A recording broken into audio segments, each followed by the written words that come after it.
네, 오늘의 첫 번째 키워드는 빅테크 양자 경쟁 준비를 좀 해주셨습니다.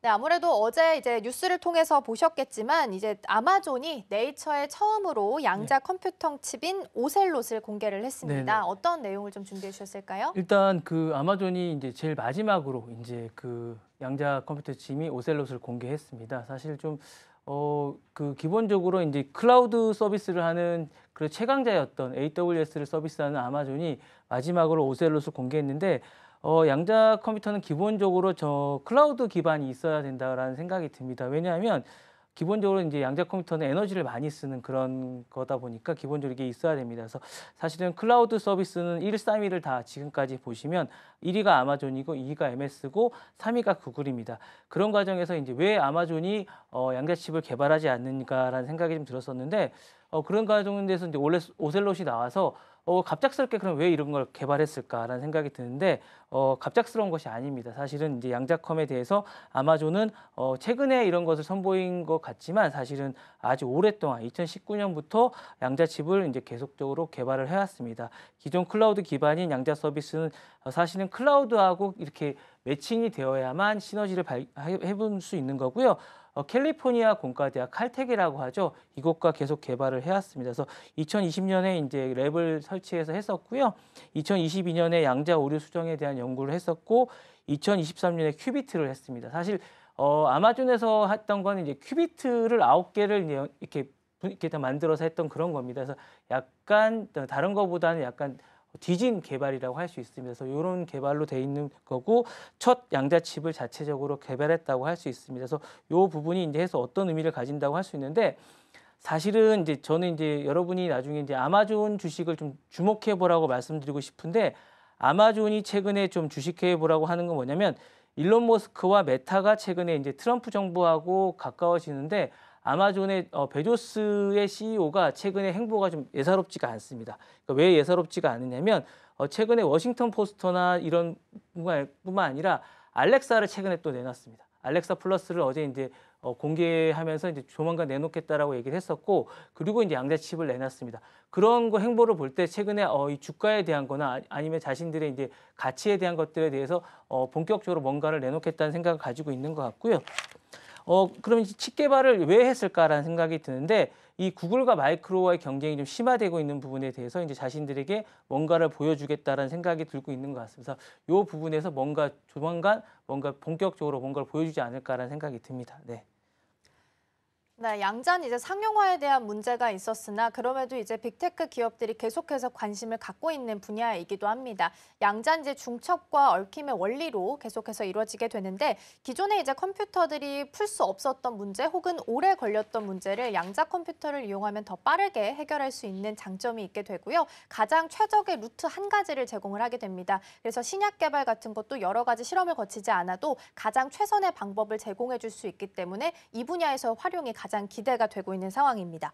지금 나와 있는 걸 보면 구글의 윌로우 칩이 있고요. 마이크로소프트에서는 최근에 마요나라 원도 있었고 또 이번에 아마존에서 발표한 오셀롯도 있었는데 양자 컴퓨터의 판도는 어떻게 좀 바뀌게 될까요? 예, 양자 컴퓨터의 판도는 이제 세 곳이 있다고 볼 수 있습니다. 사실은 이제 세 곳이 있는데요. 현재 세 곳이 있는데 이제 각각의 특징이 좀 있습니다. 사실은 이제 윌로우는 초고속의 특징이 좀 있습니다. 그래서 초고속의 특징인데 초전도 큐비트의 큐비트는 똑같습니다. 근데 초전도 큐비트라는 특징이 있고요. 기존에 이제 시카모어에 향상된 오류를 알고리즘에 적용하고 있습니다. 그래서 2029년까지 양산화를 하겠다라는 특징이 있습니다. 가장 앞섰다고 할 수 있습니다. 그래서 이제 그런 게 있고요. 양자 오류 추정에 최적화가 돼 있습니다. 그런 측면이 좀 있고 그리고 이제 가장 앞서고 있기 때문에 이제 앞으로 상용화 되는데 가장 먼저 앞서지 않을까라는 생각이 들고 있고 좀 전에 말씀하셨다시피 마요나라 원은 위상입니다. 위상. 위상이 뭐냐면 뭔가 변하지 않는 그런 특징이 있습니다. 이런 게 좀 있고 새로운 물질 상태를 발견했다고 해서 화제가 되고 있습니다. 그리고 위상적 큐비트를 통해서 자연적으로 오류를 발생할 확률이 가장 적습니다. 그런 부분이 좀 있고 클라우드 기반의 애저를 특징으로 해서 하는 게 좀 특징이 좀 있습니다. 그리고 기존의 양자 방식보다 큐비트 오류가 가장 낮습니다. 이런 게 특징적인 게 좀 있습니다. 그리고 그 외에 MS 클라우드 기반을 통합적으로 하기 때문에 좀 특징적인 게 좀 많은 게 있고 그리고 마지막으로 오셀로 초전도 큐비트는 오류 수정의 실험이 좀 많아서 이런 부분이 특징이 있어서 좀 있는데 좀 뒤졌지만 2028년도까지 좀 실용적인 양자 컴퓨터 실험 완성하겠다는 생각을 좀 가지고 있어서 앞으로 이제 좀 발전 방향이 좀 있지 않을까라는 생각이 있는데 그럼 판도가 어떻게 될지라는 생각이 좀 있으면 가장 먼저 오류를 완성하는 부분이 누굴까라는 생각이 좀 있을 것 같고요. 이 부분이 이제 누가 승자가 될지는 좀 궁금할 것 같습니다. 그래서 현재 이제 구글이 현재 기술적 우위를 가지고 있지만 가장 빠르게 오류 수정을 할 가능성이 좀 높고 그다음에 마이크로소프트는 완전히 새로운 방식으로 차별화를 시도하며 가장 강력한 도전자가 될 가능성이 큽니다. 그리고 아마존은 클라우드 기반이 1위이기 때문에 요거를 상업적 양자 확대에 초점을 맞출 가능성이 높습니다. 그래서 결론적으로 단기적으로는 구글과 마이크로소프트가 주도를 지겠지만 장기적으로는 이제 아마존이 강력한 경쟁자가 되지 않을까라는 생각이 듭니다. 3파전에 대해서 말씀 좀 해주셨는데 구글과 마이크로소프트가 가장 일단 선두에서 달리면서 아마존이 뒤이어서 나오는 경쟁자로서 자리할 수 있겠다라는 말씀 주셨습니다. 우리 시장은 이제 미국 시장에서 관련주들이 움직이면 같이 연동돼서 따라 움직이는 경향이 좀 있습니다. 그리고 3월 4일에 이제 양자컴 ETF 관련한 출시도 예정이 좀 되어 있어서 자산 운용사 4파전 예상된다라는 기사들도 많이 보도가 되고 있어서 이 부분도 함께 참고해 보시면 좋을 것 같고요. 아까 말씀드린 것처럼 구글은 윌로우 그리고 마이크로소프트는 마요라나 원입니다. 그리고 아마존에서는 오셀롯 이렇게 준비가 되어 있다라는 부분 짚어보고 있습니다.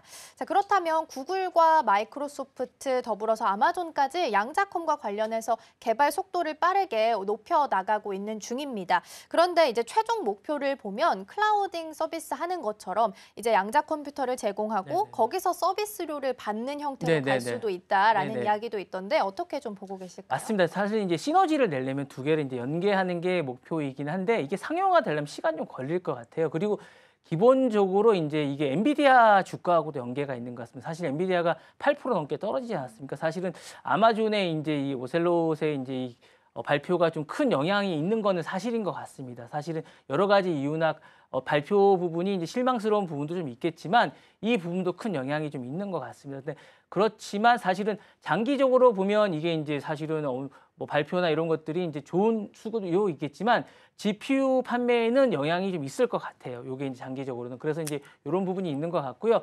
그렇지만 또 올해 보면 또 이제 여러 가지로 보면 장기적으로 이제 개발되는 데는 시간이 좀 걸릴 것 같아요. 그래서 어쨌든 이쪽으로 가는 방향이 맞는 것 같습니다. 그리고 클라우드에서 이 양자 컴퓨터는 뺄래야 뺄 수가 없는 것 같습니다. 그래서 이제 장기적으로는 이게 서비스가 되면서 양자 컴퓨터 서비스를 해야 되는 게 아닌가라는 생각은 듭니다. 네.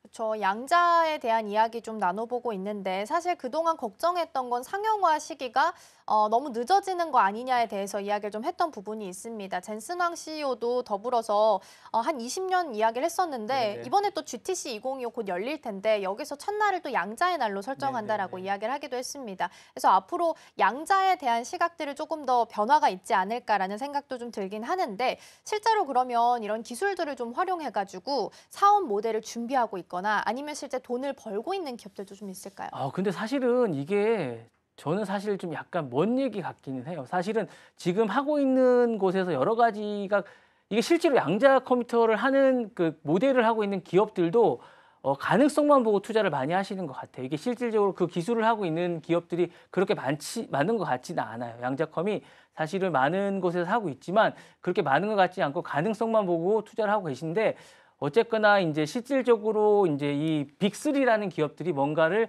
내놓지 않을까 조만간 2, 3년 안에 내놓지 않을까라는 생각을 하고는 있습니다. 그러니까 지금 많은 중소기업들이나 이런 곳에서 하고 있는 그런 것들은 사실은 가능성에 투자를 하고 있는 거고요. 사실은 이 빅3에서 뭔가를 보여줘야 될 것 같은 생각은 듭니다. 그래야 실질적인 뭔가 양자컴이 상용화가 됐다라는 이야기를 할 수 있을 것 같습니다. 그러니까 사실은 지금의 그 양자컴이 상용화가 됐다고 얘기하고 뭔가를 얘기하고 있는 거는 사실상 되고 있는 걸 여기다 적용하는 정도의 수준이라고 봅니다. 사실 이건 됐다고 할 수 없을 것 같아요. 그리고 이제 사실상 상용화가 됐다고 하는 건 빅3가 뭔가를 하고 있을 때 그때야 비로소 하고 있는 게 아닌가라는 생각은 실질적으로 되는 것 같습니다. 네네. 상용화 시점이 가장 중요한 포인트가 될 수 네네네. 있을 것 같습니다. 아무래도 아이온큐 실적도 가장 대표적인 종목인데 사실상 이제 마이너스 나는 적자폭이 좀 늘어나고 네네. 있다라는 부분에 있어서는 투자자들의 우려가 좀 생기는 것 같고요. 좋은 소식이 나왔음에도 불구하고 더불어서 이제 미국 시장 안에서는 양자 관련주들이 하락세를 보였기 때문에 오늘 시장 안에서 움직임 어떨지 함께 보시면 좋겠습니다.